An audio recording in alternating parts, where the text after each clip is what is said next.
So I came across this game called Scoundrel. It's a dungeon quest RPG type of game played with standard playing cards. I saw a brilliant video on how to play and I've linked it in the description. I thought it might be cool to have a go at playing it with tarot cards.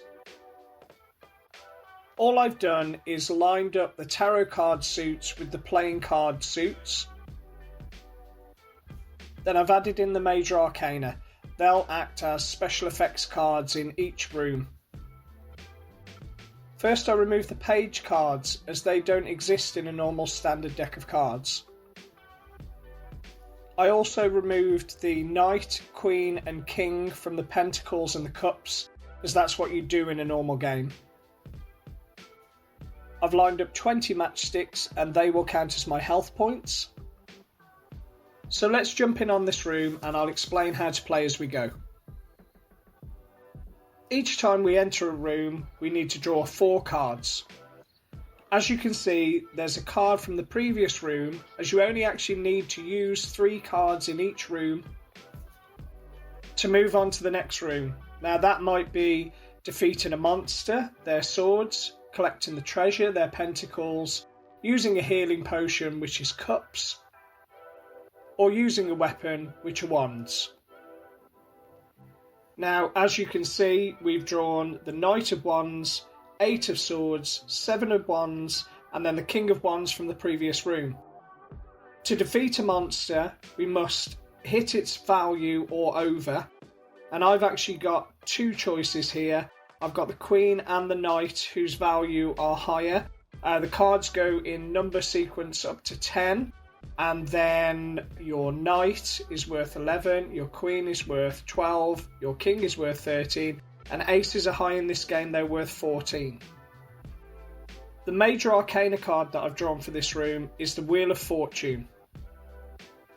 In the little table that I made up with a bunch of different effects for the Major Arcana, it says here that the Wheel of Fortune will allow you to redraw 1 card if you want to. In this case, I don't think I'm going to. I think that's my choice. So I'm thinking the Knight to defeat the monster. The 7 of Wands is a little redundant, that may as well come out of the way. No, it won't. I'll use the Queen and I'll leave myself the Knight for the next room. Now the game continues until you've lost all of your health points or you've completed the entire dungeon, which would be the deck. But with any game like this, that isn't really it, is it? It's actually what you can imagine. And making a narrative out of anything, this is just an engine, isn't it, to make up a story. So I'm going to play the next hand, but let's add a little drama. As I enter the room, I am confronted with the sight of 3 abominations leering at me. I tighten my grip on the weapon I found.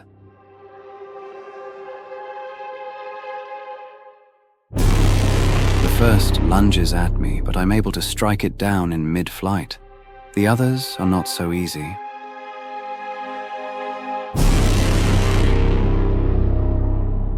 I leave the room a bloodied mess, hoping only for escape. So I have to say I really like this game. And I think when it comes to a portable game that you could play anywhere, this is absolutely perfect. And with all of the games that I play, it is about stretching my imagination. And this certainly does that. You don't need to play it with tarot cards. The original game is perfect as it is. It's just a bit of fun. So if you're thinking of giving it a try, please check out the video that I linked in the description because that has a much better explanation of how to play. And thank you for watching.